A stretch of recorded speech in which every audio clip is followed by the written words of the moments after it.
دلوقتي يا جماعه اول تحدي موجود ان احنا اول واحد هيدخل عندي في المحل هنضيفه نوعين عسل.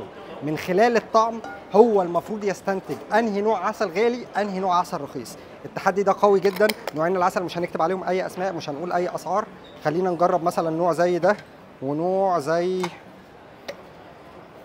ده. حلو ده.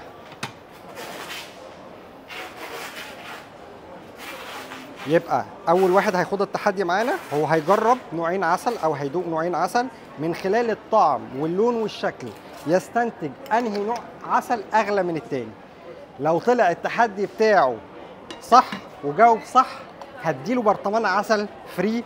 بيني وبينكم ده النوع الرخيص ده النوع الغالي. تمام. دلوقتي احنا معانا تحدي عايزك تقول لي رايك فيه ايه. هضيفك نوعين عسل. من خلال الطعم واللون تبدا تفكر انه نوع اغلى من التاني. تمام. ادي مبدئيا لونين العسل. حلو.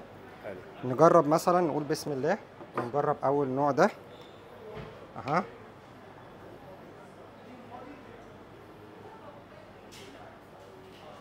ده هنسميه مجازا النوع رقم 1.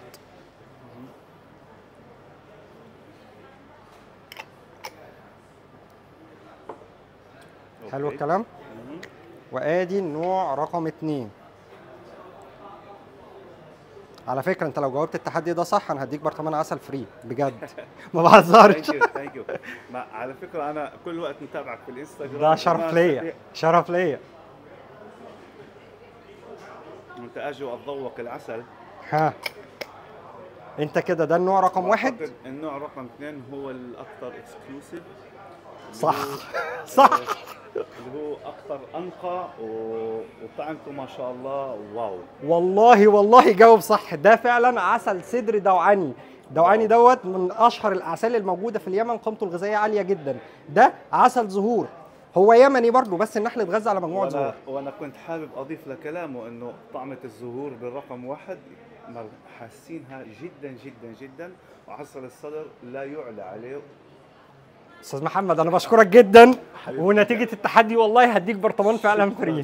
شرفت يا استاذ محمد. شكرا لحضرتك. شرف لي اني اجي لهون على دبي وادوق العسل عندي بتاع العسل.